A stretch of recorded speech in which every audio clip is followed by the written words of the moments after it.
Olá, meu querido ouvinte, meu querido seguidor, e você que está chegando hoje pela primeira vez, está conhecendo o canal, seja bem-vindo. Quero falar com vocês um pouquinho para que você possa conhecer.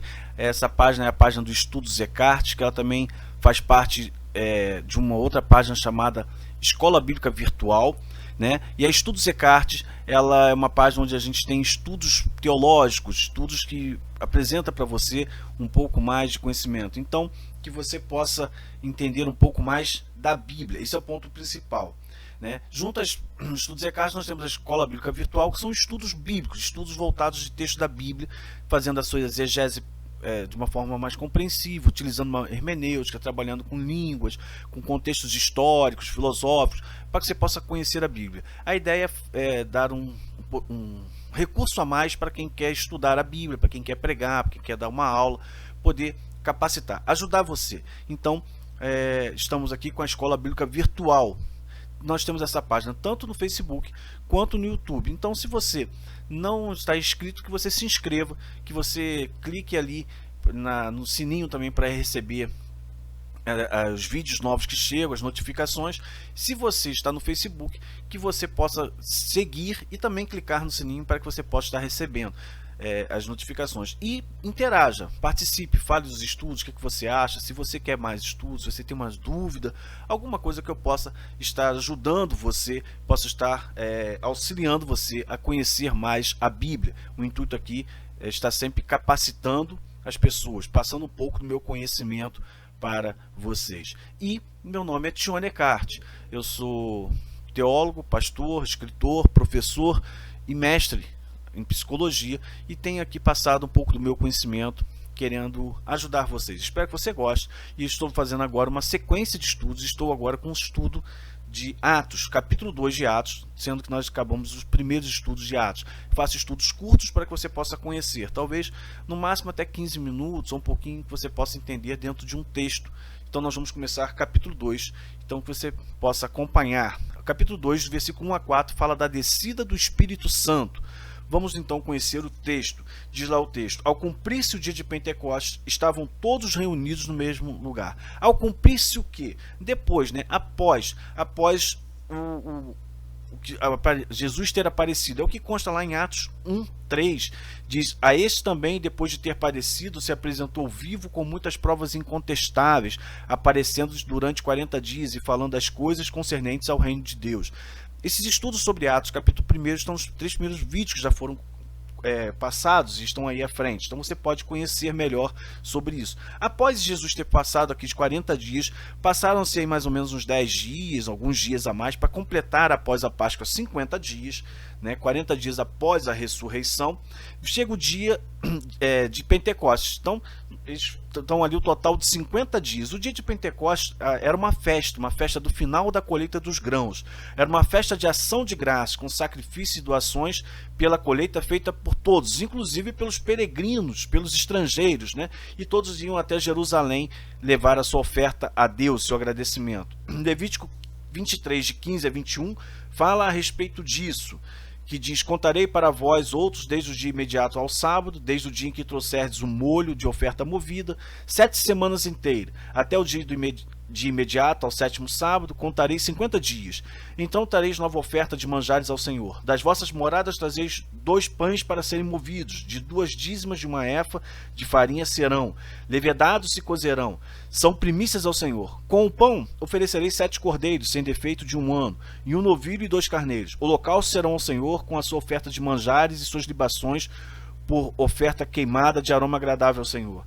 Também oferecereis um bode para oferta pelo pecado, e 2 cordeiros de 1 ano por oferta pacífica. Então o sacerdote os moverá com o pão das primícias, por oferta movida perante o Senhor, com os 2 cordeiros. Santos serão o Senhor para o uso do sacerdote. No mesmo dia se proclamará que tereis santa convocação. Nenhuma obra servil fareis. É estatuto perpétuo em todas as vossas moradas pelas vossas gerações. Então tem toda a orientação de como deveria ser feita a festa de ação de graças do Pentecostes, o dia de Pentecostes. Deuteronômio 16, 9 a 11 também fala a respeito dessa festa e da orientação. 7 semanas contarás. Quando a foice começar na seara, entrarás a contar as 7 semanas. E celebrarás a festa das semanas ao Senhor teu Deus, com ofertas voluntárias da tua mão, segundo o Senhor teu Deus te houver abençoado. Alegrar-te-ás perante o Senhor teu Deus, tu e o teu filho e a tua filha e o teu servo e a tua serva, e o levita que está dentro da tua casa, e o estrangeiro, e o órfão, e a viúva que estão no meio de ti, no lugar que o Senhor teu Deus escolher, para ali fazer habitar o seu nome. Então, a orientação no Antigo Testamento para a festa de Pentecostes. Ao cumprir 50 dias, estão ali no dia de Pentecostes, na festa, e a Bíblia vai dizer em Atos 2:1 que eles estavam reunidos no mesmo lugar. Que mesmo lugar? É o texto que consta lá em Atos capítulo 1, versículos 12 e 13, que já passou nos estudos anteriores, que dizia: então voltaram para Jerusalém, do monte chamado Olival, que dista daquela cidade tanto como uma jornada de um sábado. Quando ali entraram, subiram para o cenáculo. Então eles estavam reunidos no cenáculo em Jerusalém. Então eles estavam ali reunidos e estavam cerca de 120 pessoas com eles. Como é que eu posso afirmar 120 pessoas? Atos 1,15 diz: naqueles dias levantou-se Pedro no meio dos irmãos. Ora, compunha-se a assembleia de umas 120 pessoas. Então havia ali aproximadamente com eles, além dos discípulos de Jesus que viram Jesus, 120 pessoas. Então eles estavam todos reunidos naquele mesmo local. Então estavam todos ali. É o que está dizendo Atos 2:1. E o versículo 2 então vai dizer o que aconteceu. De repente veio do céu um som como de um vento impetuoso. Né? Essa ideia de um som, um vento, um barulho forte, como o estrondo do mar, a palavra impetuoso no grego significa isso, um barulho forte como o estrondo do mar, é a atuação de Deus apresentada no Antigo Testamento. Sempre assim, como sendo um vento forte. Esse estrondo, um barulho do estrondo do mar é como se fosse as ondas batendo, um barulho muito forte, né? Então é disso que ele está falando. Gênesis 2:7 sempre vai apresentar Deus vindo como um vento, é o que diz lá. Então formou o Senhor do pó da terra e lhe soprou nas narinas o fôlego da vida, e o homem passou a ser alma vivente. Então veja, o sopro da vida, o vento, né? João 3:8 diz: o vento sopra onde quer, ouve a sua voz, mas não sabe de onde vem nem para onde vai. Assim é todo que é nascido do Espírito. E por último, 1 Reis 19, 11 e 12. Disse-lhe Deus: sai e põe-te neste monte perante o Senhor. Eis que passava o Senhor, e um grande e forte vento fendia os montes e despedaçava as penhas diante do Senhor. Porém o Senhor não estava no vento. Depois do vento, um terremoto, mas o Senhor não estava no terremoto. Depois do terremoto, um fogo, mas o Senhor não estava no fogo. Depois de um fogo, um cicio tranquilo e suave. Então a Bíblia sempre apresenta que Deus é relacionado Deus com um vento. Então vem um som de um vento, não diz que é um vento, mas o som de um vento bem forte, impetuoso, estrondoso, e vai dizer que encheu a casa onde estavam assentados. Bom, esse encher a casa também é uma manifestação comum da glória de Deus. A Bíblia apresenta esse tipo de manifestação no Antigo Testamento. O judeu já estava acostumado com isso. Êxodo 40, 34 diz: então a nuvem cobriu a tenda da congregação e a glória do Senhor encheu o tabernáculo. Isaías 6:1: no ano da morte do rei Uzias, eu vi o Senhor assentado sobre um alto sublime trono, e as abas das suas vestes enchiam o templo. E Ezequiel 10, versículos 3 e 4. Os querubins estavam ao lado direito da casa, quando entrou um homem, e a nuvem encheu o átrio interior. Então se levantou a glória do Senhor sobre o querubim, indo para a entrada da casa. A casa encheu-se da nuvem, e o átrio da resplandecência da glória do Senhor. Encher a casa é uma forma que o povo tinha de dizer que Deus se manifestou, Deus estava presente. A manifestação de Deus encheu a casa, a sua glória encheu o lugar. Era comum o povo de Israel se manifestar, falar que Deus se manifestou desta forma, né? Na verdade, Deus sempre se manifesta de uma forma que as pessoas possam compreender que é Ele que está presente. E o povo de Israel entendia dessa forma. Por isso vai dizer aqui que encheu a casa onde todos estavam. E o versículo 3 vai dizer: então nesse momento apareceram distribuída entre eles. O que é apareceram distribuída? O que significa isso? Como se tivesse partidas ao meio, distribuída. A palavra apareceram e distribuídas dá essa ideia de ser partidas ao meio, buscando no grego, para que a gente possa conhecer. E vai dizer: apareceram distribuídas entre eles línguas como de fogo, e pousou uma sobre cada um deles. línguas como de fogo. Não são línguas de fogo, elas lembravam aparência de fogo. Então era um fogo em formato de língua. Então eles olhavam e tinham essa ideia e pousaram, ficaram sobre eles, assentaram, estava acima deles. E sobre quem? Uma sobre cada um deles, sobre cada um dos 120 homens, 120 pessoas que estavam presentes. Não diz se é só homens, né? Diz também em Atos 11, 12, diz que haviam mulheres. Então, 120 pessoas. Como é que eu posso afirmar os 120? Atos 1,15, que vai dizer que naqueles dias Pedro se levantou no meio dos irmãos e a assembleia era composta de cerca de 120 pessoas. Então, as 120 pessoas tiveram esta visão, viram essas línguas como que de fogo, uma aparência que lembrava fogo. E o versículo 4 diz que todos ficaram cheios do Espírito Santo. Todos quem? Os cerca de 120, não apenas os discípulos, não apenas os apóstolos que ali estavam, todos, os cerca de 120. E esse ficar cheio do Espírito Santo é outro fenômeno comum que a Bíblia apresenta desde o Antigo Testamento. Isso não é algo novo que aconteceu no Novo Testamento. É algo comum que acontecia. É isso que a gente tem que entender. Não podemos perder a noção do que acontecia. Prestem bem atenção na explicação sobre isso, sobre estar cheio do Espírito Santo. Lá em Números 11, 25 a 29, diz: Então o Senhor desceu na nuvem e lhe falou, e tirando o Espírito que estava sobre ele, o pôs sobre aqueles 70 anciãos. Quando o Espírito repousou sobre eles, olha, estava sobre eles, repousado, né? Mas depois nunca mais. Porém no arraial ficaram 2 homens, um se chamava Eudade e o outro Medade. Repousou sobre eles o Espírito, porquanto estavam entre os inscritos, ainda que não saíram à tenda, e profetizavam no arraial. Então correu o moço e anunciou a Moisés, e disse: Eudade e Medade profetizam no arraial. Josué, filho de Num, servidor de Moisés, um dos seus escolhidos, respondeu e disse: Moisés, meu senhor, proíbe-lhe. Porém Moisés lhe disse: Tens tu ciúmes de mim? Tomara todo o povo fosse profeta, que o Senhor lhe desse o seu espírito. Então veja, aconteceu com aquele povo, inclusive com Eudade e Medade. Não é novidade em Pentecostes, ali em Atos, já tinha acontecido. Outro texto, 1 Samuel 10, 5, 6 e o versículo 10, diz assim: Então seguirás a Gibeá Elohim, onde está a guarnição dos filisteus, e há de ser que, entrando na cidade, encontrará um grupo de profetas que descem do alto, precedidos de saltérios e tambores e flautas e harpas, e eles estarão profetizando. O Espírito do Senhor se apossará de ti e profetizarás com eles, e tu serás mudado em outro homem. Chegando eles a Gibeá, eis que um grupo de profetas lhe saiu ao encontro, e o Espírito de Deus se apossou de Saul, e ele profetizou no meio deles. Veja, com Saul aconteceu o mesmo fato que estava acontecendo ali em Atos. 1 Samuel 19, 20 e 21 diz assim: Então enviou Saul mensageiros para trazerem Davi, os quais viram um grupo de profetas profetizando, onde estava Samuel, que lhes presidia. E o Espírito de Deus veio sobre os mensageiros de Saul, e também eles profetizaram. Avisado disso, Saul enviou outros mensageiros, e também eles profetizaram. Então enviou Saul ainda os terceiros, os quais também profetizaram. Então, vejam, era normal. A ideia do Espírito pousar sobre a pessoa, e eles profetizarem, ou possuir a pessoa e ela profetizar, era comum. Então, qual é a diferença que há em Atos?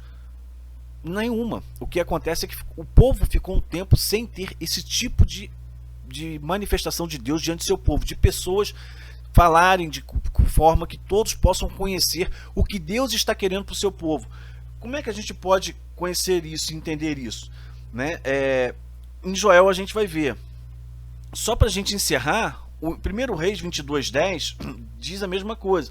O rei Israel e Josafá, rei de Judá, estavam sentados, cada um no seu trono, vestidos de trajes reais, numa eira à entrada da porta de Samaria, e todos os profetas profetizavam diante deles. O que acontece? Depois que isso passa, né, isso não ocorre mais, durante muito período, e todos aguardavam o cumprimento de uma profecia, onde todos voltariam a profetizar, a falar as mensagens que Deus tinha para o seu povo.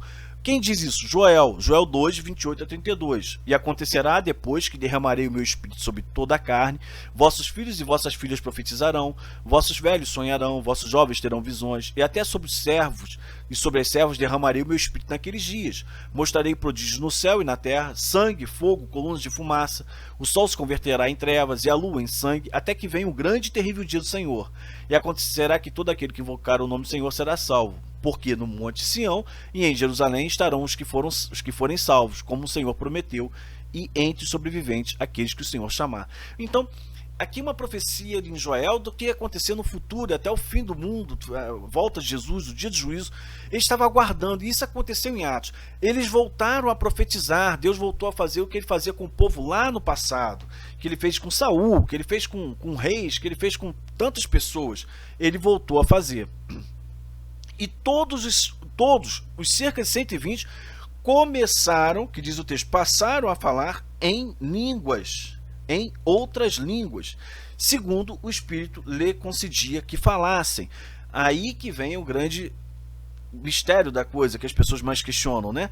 A palavra grega aqui é heterosglossa, outras línguas, outros idiomas, mas porém idiomas conhecidos, não são línguas diferentes, são idiomas. Lucas explica isso para que não haja interpretações, não deixem dúvidas. Lucas explica isso, e muitas pessoas hoje trabalham com várias visões, né? Eles falavam a língua dos anjos. Não é bem isso. Quem pode confirmar isso? O texto. Vamos lá continuar sobre outras línguas. Atos 2, dos versículos 5 a 13. Veja, neste ponto Lucas para do que ele está falando e faz uma explicação para quem? Para que Teófilo, quem vai receber este livro, esta carta, compreender o ocorrido. Versículo 5. Ora, estavam habitando em Jerusalém judeus, homens piedosos, vindos de todas as nações debaixo do céu. Quem que eram homens piedosos? Pessoas cautelosas quanto à realização da presença e afirmação de Deus. E por isso reverenciavam o que era dele. Piedosos, pessoas que estavam sempre buscando saber se realmente aquilo era de Deus. Então, pessoas que sabiam que aquilo ali, naquele momento, era a manifestação de Deus. E vindo de todos os lugares, debaixo do céu, é o que diz o texto. Versículo 6. Quando, pois, se fez ouvir aquela voz, afluiu a multidão que se possuiu de perplexidade, porquanto cada um os ouvia falar na sua própria língua. Veja, quando, pois, afluiu aquela voz, que voz? A palavra voz no grego aqui é foné.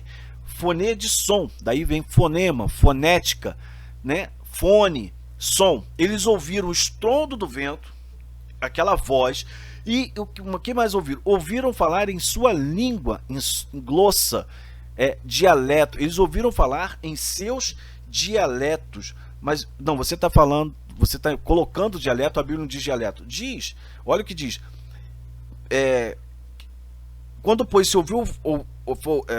se fez ouvir aquela voz, afluiu a multidão que se possuiu de perplexidade, porquanto cada um ouvia falar na sua própria língua. Não era a língua dos anjos, cada um ouvia falar na sua própria língua. Pessoas de todos os lugares debaixo do céu, é o que diz o versículo 5.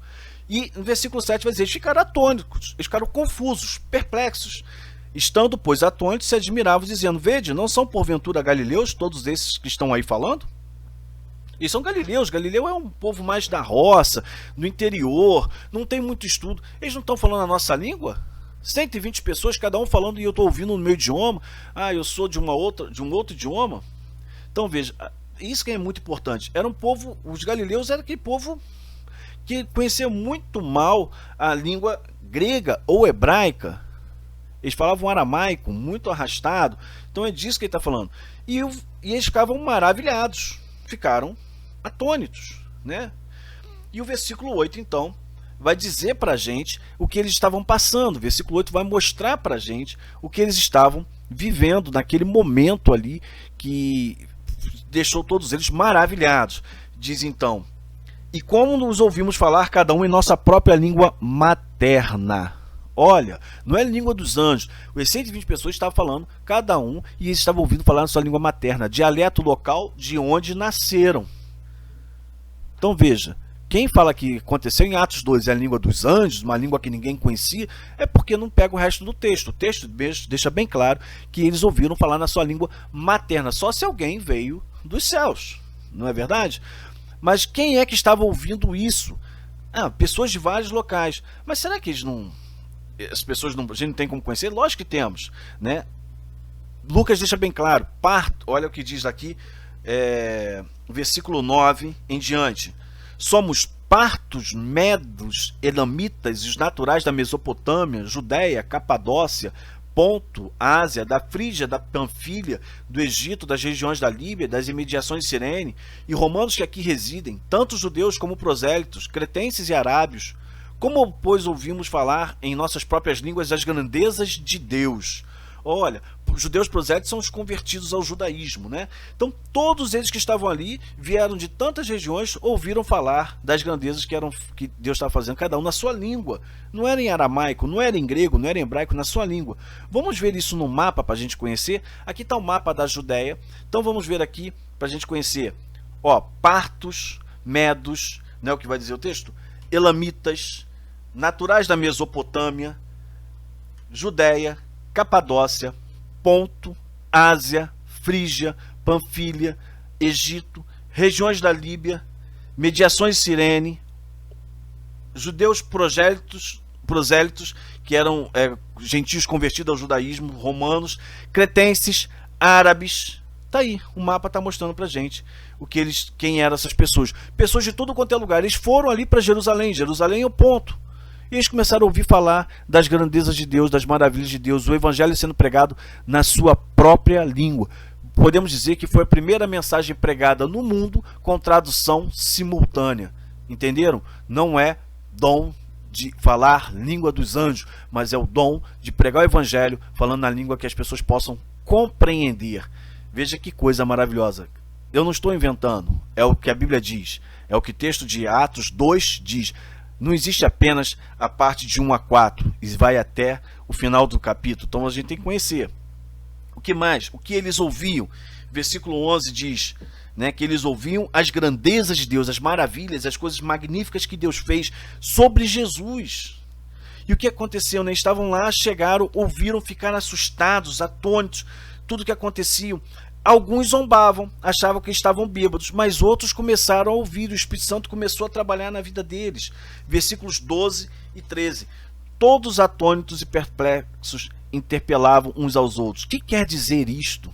Outros, porém, zombando, diziam, estão embriagados. Então vejam, o capítulo 2 de Atos, que é o capítulo tão falado do dom de língua que as pessoas colocam, não tem nada a ver com língua desconhecida. Está falando de uma língua onde todos conhecem. Quando começaram a falar, Deus se manifestou e fez com que todos falassem de uma forma que todos os demais ouvissem o evangelho no seu próprio idioma. Como Deus é maravilhoso. Para você conhecer e entender melhor. Então veja, isso é só o início. Depois nós vamos ver o que eles estavam pregando, porque Pedro faz o discurso, nós vamos entender isso. No capítulo 2 agora, continuando, a partir do versículo 14, nós vamos ver no próximo estudo. Por isso, continue estudando, continue pesquisando. Faz o seguinte, anota aí suas dúvidas, os seus questionamentos, coloca, interage comigo. Eu quero estar compartilhando com você. Analise o que a Bíblia diz e você vai ver se está tudo correto ou não. Lembre-se, Lucas explica que os 120 falavam a mesma coisa em línguas diferentes e as pessoas ouviam no seu idioma. Ok? Então, que você possa fazer uma reflexão sobre esses 13 primeiros versículos, capítulo 2. E você possa participar. Esteja colocando aí sua sugestão, sua crítica. Não importa, interaja comigo. E eu quero conversar com você. Ok? Não esquece de dar o seu likezinho. Não esquece de você acionar o sino, se inscrever no canal ou seguir no Facebook, compartilhar, passar para outras pessoas. O intuito aqui é fazer com que você conheça mais a Bíblia conforme ela apresenta. Okay? No próximo estudo, vamos dar continuidade ao capítulo 2 do livro de Atos dos Apóstolos.